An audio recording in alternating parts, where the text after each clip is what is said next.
What's up, you guys? Welcome to Cassanova's Boxing Pit, where every round tells the truth. You are now stepping into the pit where there's no judges, no filters, no corners. I am your host, Cassanova. Welcome to my boxing pit. Let's get to it, y'all. Listen, man. Shakur Stevenson has signed with Zuffa Boxing. How do I feel about that? I am a big Shakur Stevenson fan, so I'm going to let y'all know this right now. I'm a huge Shakur Stevenson fan. I can tell the haters going to be in the comments. Put them in there. We love you, too. We love you, too.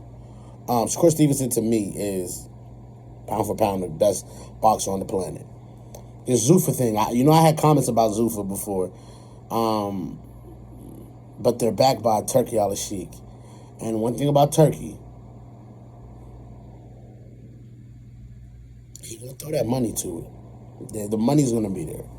Turkey been throwing money everywhere. I think Dana White is doing a great job of snagging the talent. Now it's just putting on the pay-per-views now. Now we need to see the product. So, to me, it sounds like Devin Haney's also going over there. They already got Hitchison. They got Jai Opatea. I'm sorry if I said your name wrong. But the Cruiserweight champion, Ring Magazine champion at Cruiserweight. A lot of guys are starting to, look over there, hey, what's going on over here? So that's good. But now we got to see it, see the product. Where's the product? Where's the pay-per-view? This should have been a signing with Shakur and a fight announced with it. See, the fight should have been announced with it. You know what I'm saying? They sound like they want to do Devin Haney and Shakur. That sound like that's going to happen sooner than later. That sounds like that's cooking and percolating. But if they both on Zuffa, there's no reason why it doesn't happen. And then we got Keyshawn Davis also lurking as the number one contender for Devin Haney's belt. So we got a lot of stuff that's happening right now with the Zuffa boxing. So we got to see the product. I get getting the talent, but now it's time to put on a pay-per-view. And now it's time to show the people what Zuffa boxing is all about. You got to do that. Eventually, it has to happen. Dana White, you want to take your promotion to the next level, you got to put on cards that the people want to see. If Zuffa Boxing is able to deliver Devin Haney versus Shakur Stevenson, I promise you, Zuffa Boxing will be in a good spot. If that is your opener. But you got to build off of that. Or if you give us Devin Haney versus Keyshawn Davis, if you can do that right there gets that. But you got to get these guys to be free agents. You got to get them to sign with you. So the question is they going to do that? I'm seeing Conor Ben, looks like he has a fight coming up with Ryan Garcia. Now, is Ryan Garcia going to move over to Zuffa? That is the question. Who all is going over to Zuffa? And can you put on an event that's going to be able to showcase this top talent in boxing, in the boxing scene? Then, you know what I'm saying? So, but then I think Zuffa holds up some fights that we want to see right now. But if you can put on something to make the people, and even make boxers intrigued. You have to intrigue a boxer. Oh, wow, this is what they're doing over there?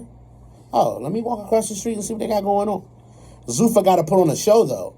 I see a lot of signing and stuff, but I ain't seeing no progress. You understand what I'm saying? And to slide right into our next topic, speaking of Shakur Stevenson, there was a fight this weekend. Shakur Foster versus Ray Ford. And it went exactly how I predicted it. I said, one thing about Ray Ford, he has the power advantage. He's a really good fighter. But Shakur has the technical ability to be, and the technical strength to be able to withstand and show that there is another level. And he just showed him it's another level. I am not the bigger Shakur Foster fan. So for me to give him credit, trust and believe, I really watched that fight and I seen what I seen. Shakur Foster to me is a sound boxer, a technical boxer, and can get physical in the ring. Can get real physical, as you've seen him throwing Ray Ford out the ring in the first round. I thought it was a dirty tactic, but it was really a message being sent right there that you little dog. Now if I was Ray Ford, there's no way I'm letting that slide, and you would have got get back on that. I'd have threw your ass out the ring too. So at the end of the day, to me, he showed big dog right there. That was really a big dog performance. Because Ray Ford listen, through 8, I had it close. I think I had it 4-4 through 8. Because I thought I was like, yo, this is an even fight. But in the back half, Ray Ford energy started coming down. The mouth was open, breathing out the mouth. And O'Shaquie seen that and pressed the pace.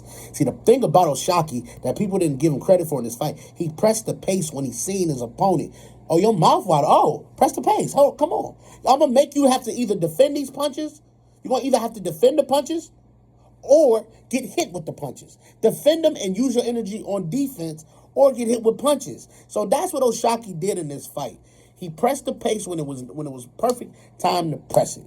That's right around the 10th, 11th round, and you watch the domination of the fight in the end. So I had it 8-4 in the end.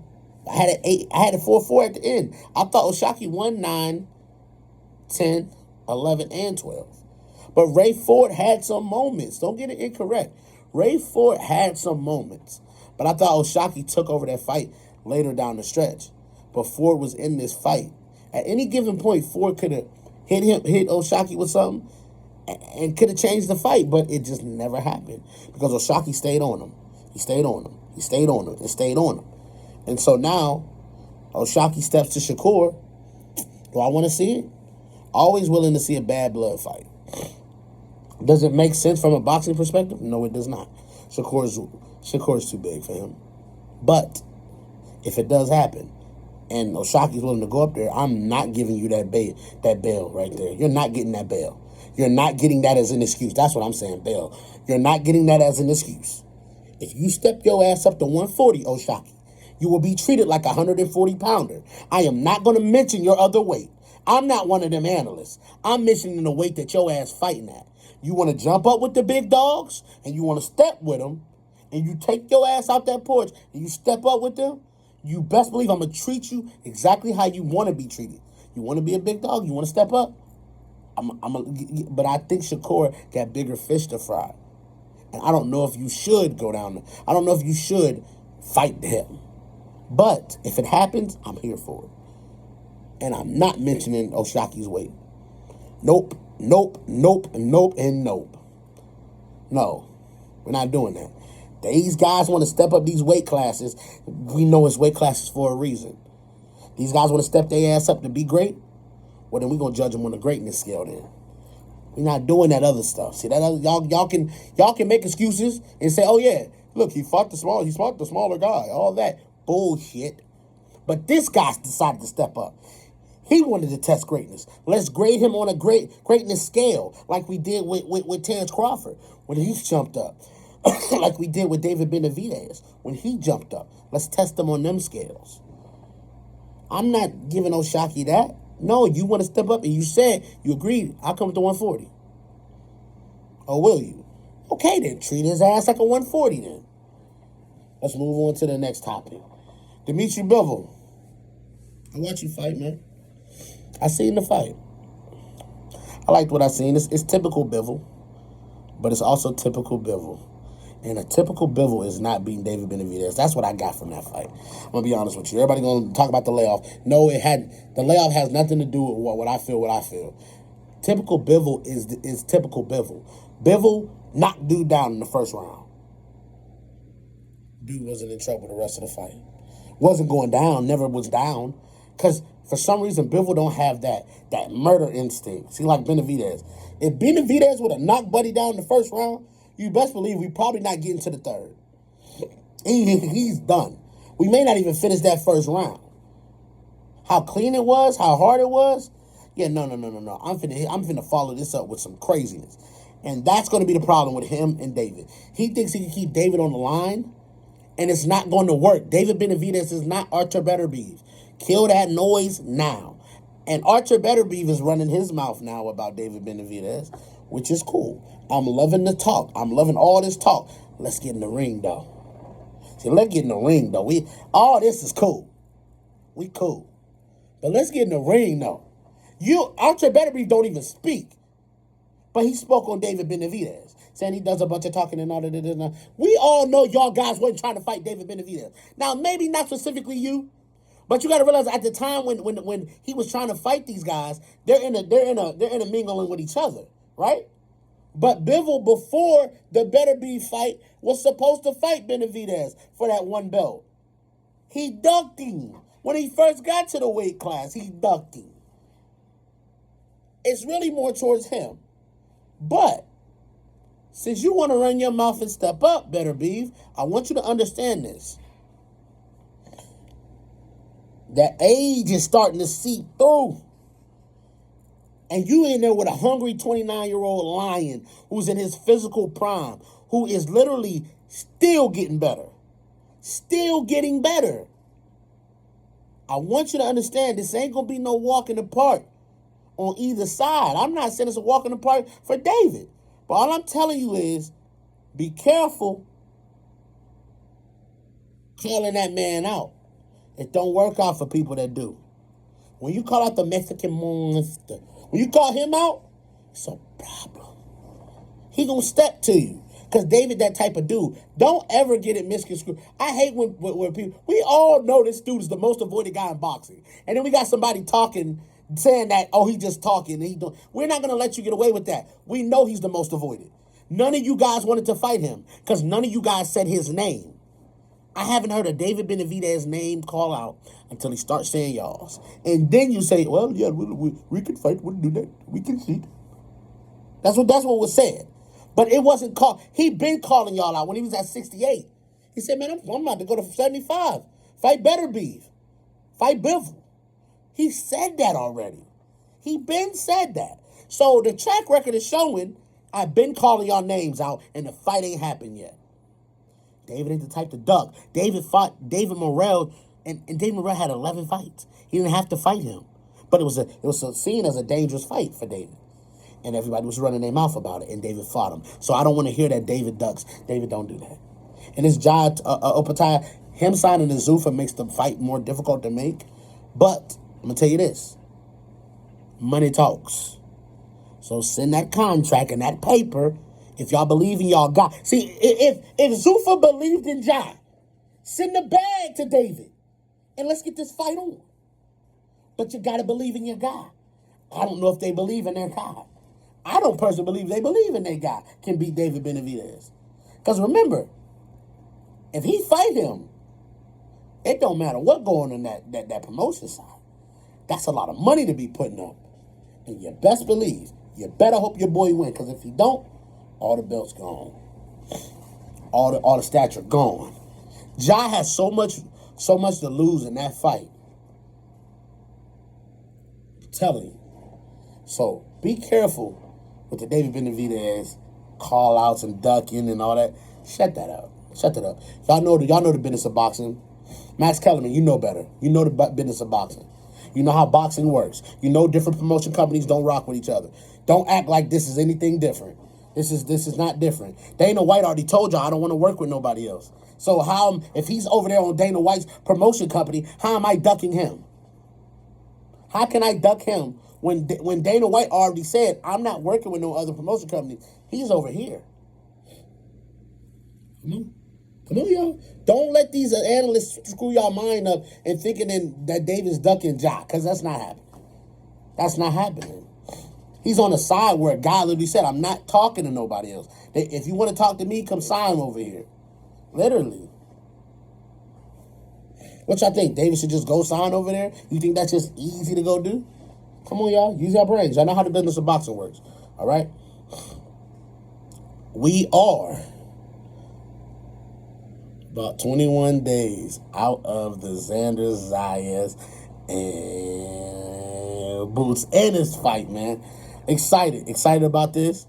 We'll get into more of the breaking it down logistically in a later episode where I'm going to take it in dive depth on that fight and really break it down and let y'all know who I think going to win. I think being this close to it and about 21 days out from it is getting real. I think a lot of work has been done. A lot more work has to be done. But I'm excited about this fight, man. I think this is going to shut up a lot of folks. I do. I think it's going to shut up a lot of folks, and I think we're going to see who the real Boots Ennis is. Who's the real Boots Ennis? Because I've been hearing about this kid for I don't know how long.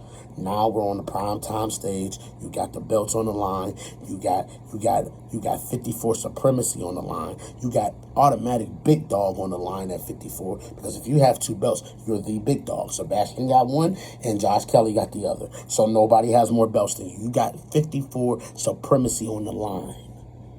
Now, Boots, they told me that you was the boogeyman and you this and you that. Let me see something.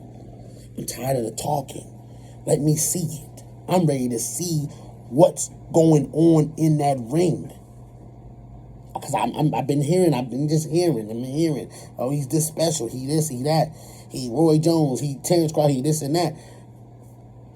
Let me see it. Let me see what's going on. You're going against a young kid